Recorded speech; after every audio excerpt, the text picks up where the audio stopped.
Welcome back to the Midnight Docket. Tonight, we delve into a harrowing case from Boden, Sweden, the tragic murder of 20-year-old Vatchareeya Bangsuan in May 2013. This case not only shocked the local community, but also garnered national attention due to its gruesome nature and the subsequent legal proceedings. Join us as we explore the details surrounding Vatchareeya's untimely death and the pursuit of justice that followed. Boden is a small town in northern Sweden, located in Norrbotten County, with a population of approximately 17,000 residents. Life in Boden is characterized by a mix of modern conveniences and a deep connection to nature, with residents often engaging in outdoor activities like hiking, fishing, and skiing. The town is known for its quiet and steady pace of life, making it a place where many feel a strong sense of safety and community. However, in May 2013, this sense of security was shattered when the disappearance and brutal murder of 20-year-old Ploy Bangsuan left the town grappling with shock and disbelief.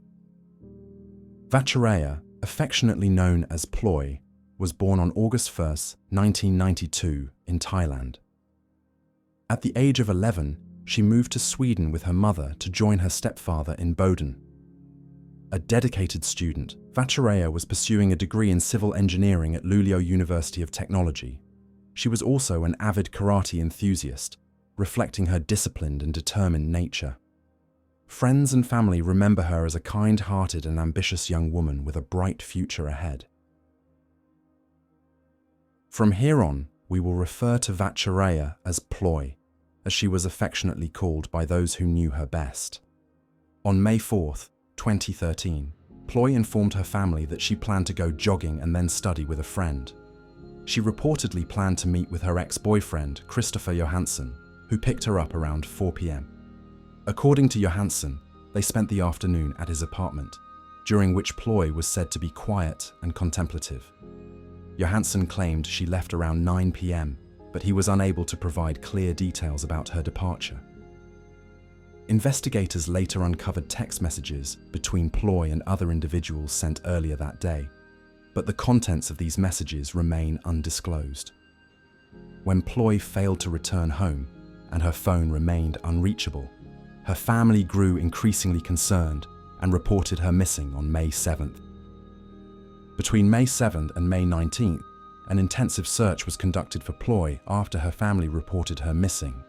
The search efforts involved local police, volunteers, and the organization Missing People. Flyers with Ploy's photo were distributed across Boden, while search teams scoured nearby forests, abandoned buildings, and waterways. The challenging northern Swedish terrain, dense forests, uneven ground, and cold spring weather made the search grueling and slow. Volunteers tirelessly combed through the rough terrain, some using tracking dogs and drones to assist in the effort, but for days, the search yielded no breakthroughs.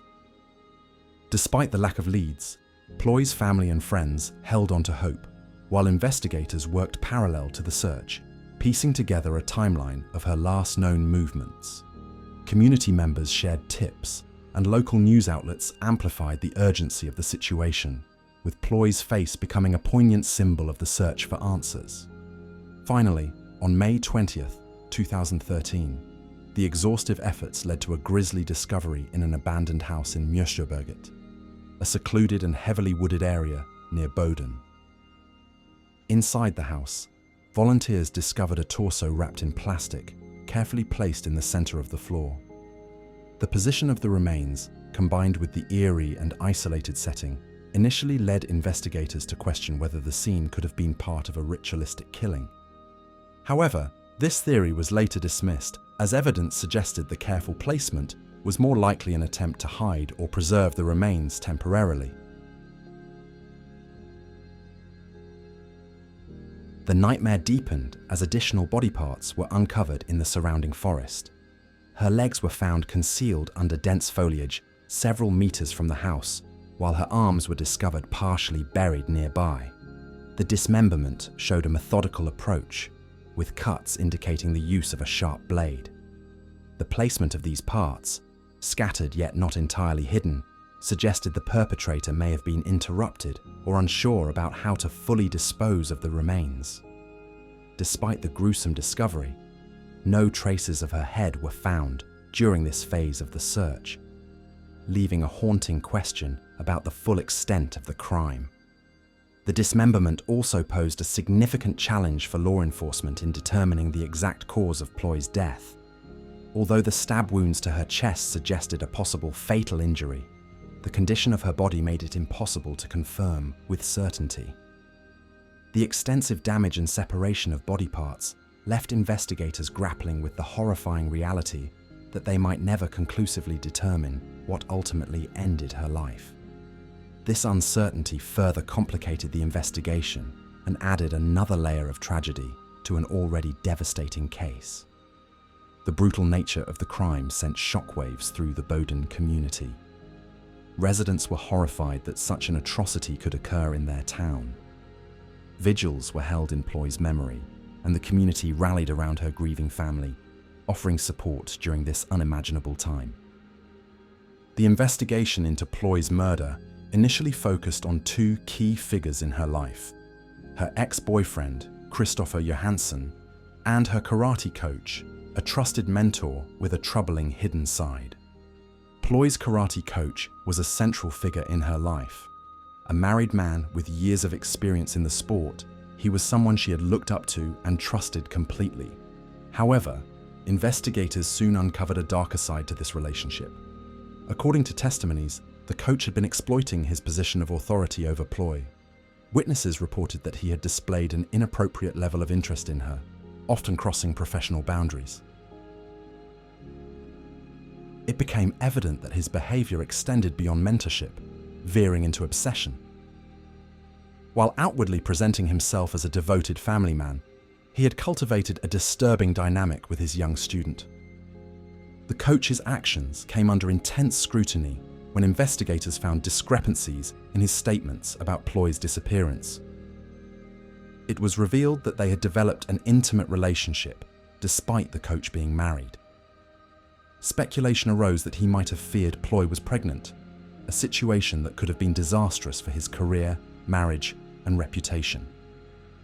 On the evening of Ploy's disappearance, she sent him multiple text messages, which he later admitted to deleting. The coach claimed he deleted the messages because he supposedly was with his wife at the time and did not want her to see them. While this potential motive has never been proven, it raised further questions about his behavior. Although he denied any involvement, his attempts to downplay the closeness of their relationship raised red flags. Friends of Ploy later revealed that she had confided in them about feeling uncomfortable with the coach's attention, but had struggled with how to address it, given his role as her mentor. Suspicion also fell heavily on Kristoffer Johansson, Ploy's ex-boyfriend, who had been one of the last people to see her alive. Investigators initially questioned Johansson due to the rocky nature of their past relationship. Reports indicated lingering tensions between the two, and his alibi for the night of Ploy's disappearance was vague at best. Key forensic evidence led to Johansson's arrest. Blood matching Ploy's DNA was discovered in Johansson's bathroom, indicating an attempt to clean up after a violent act. Further damning evidence was uncovered in the trunk of Johansson's car, where more traces of Ploy's blood were found. These discoveries suggested a deliberate effort to transport and dispose of her remains. Surveillance footage also placed Johansson near the area where parts of her body were later discovered, adding to the mounting evidence against him. Johansson's behavior during questioning raised additional suspicions. His statements were inconsistent, and he appeared evasive when confronted with the forensic findings. Investigators ultimately concluded that Johansson had been directly involved in Ploy's death, leading to his arrest and eventual prosecution. While Johansson's guilt became increasingly clear, questions about the karate coach's possible involvement lingered. Had his obsessive and inappropriate relationship with Ploy set off a chain of events that ultimately led to her death? Was his fear of exposure or potential motives tied to his personal reputation what finally caused Ploy's demise? Despite investigators' efforts to untangle this web, they were unable to find conclusive evidence linking the coach directly to the murder. The lingering uncertainties about his role left an unsettling shadow over the case, raising questions that remains to this day. In October 2013, Johansson stood trial at Luleå District Court. The prosecution laid out a chilling narrative of events leading up to Ploy's murder. They argued that Johansson, fueled by jealousy and unresolved tensions from their past relationship, had invited Ploy to his apartment under the pretense of reconciliation. The prosecution theorized that an argument had ensued, escalating into violence when Ploy rejected his advances or rekindling of their relationship.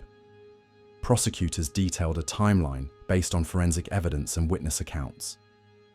They alleged that after killing Ploy, Johansson panicked and attempted to cover his tracks. The discovery of her blood in his bathroom and car trunk pointed to a deliberate attempt to clean up the crime scene and transport her remains to the remote location in Mjölsjöberget. Surveillance footage further bolstered their case, showing Johansson's movements near the area where Ploy's remains were found. The prosecution also presented potential motive: unresolved anger and rejection, compounded by his obsessive need to control the narrative of their relationship. They emphasized the calculated nature of Johansson's actions, including the dismemberment and scattering of Ploy's body parts, which indicated a clear effort to evade detection. Johansson's defense argued diminished responsibility due to his Asperger's syndrome and suggested that the killing had been spontaneous rather than premeditated. They also sought to shift some suspicion onto Ploy's karate coach, pointing to his inappropriate relationship with Ploy as a potential motive for her murder. The defense highlighted the speculation about the coach's fear of exposure, suggesting that such circumstances could have driven him to act violently. Additionally, they argued that the coach's intimate connection with Ploy, coupled with his inconsistencies during the investigation, warranted closer scrutiny. However, the lack of direct evidence linking the coach to the crime ultimately left these arguments unsubstantiated. The lack of definitive evidence regarding Ploy's exact cause of death also became a point of contention, with the defense claiming it cast doubt on the prosecution's assertions. Initially convicted of murder and sentenced to 14 years in prison, Johansson appealed the verdict. In April 2014, the Court of Appeal reclassified the conviction to manslaughter, citing the lack of evidence indicating a prolonged or excessively cruel killing process, and considering the impact of his Asperger's syndrome on his actions. Consequently, his sentence was reduced to 10 years. Following his conviction, Johansson began serving his sentence at Norrtälje prison. In 2018, while incarcerated, he announced his transition to female and adopted the name Kim Marie Johansson. Subsequently, she applied for and was granted a transfer to Hinseberg Women's Prison, a decision that sparked public debate and media attention in Sweden. Kim Marie Johansson was released from prison in 2020 after completing her 10-year sentence. In 2022, Johansson was reportedly assaulted while walking in a public area. The incident highlighted the continued controversy surrounding her reintegration into society. According to reports, she sustained minor injuries and declined to press charges, preferring to avoid further public scrutiny. The assault underscored the divisive reactions to her release, with some viewing it as a consequence of the lingering public outrage over Ploy's murder. This event reignited debates about Johansson's role in society and whether the justice system adequately addresses rehabilitation for individuals convicted of such severe crimes. Since then, Johansson has reportedly settled in a quiet area in southern Sweden, attempting to rebuild her life away from the public eye. The tragic case of Ploy Bangsuan serves as a somber reminder of how trust can be exploited and turned into tragedy. Her untimely death left a void in the lives of her family and friends and shattered the peace of a small Swedish town. Thank you for joining us on this episode of the Midnight Docket, and if you enjoyed this video, don't forget to like and subscribe for more videos. Before we go, we want to ask you, what do you think about the role of Ploy's karate coach in this case? Could his involvement have a larger role than what was proven in court? Let us know your thoughts in the comments below. Until next time, stay safe.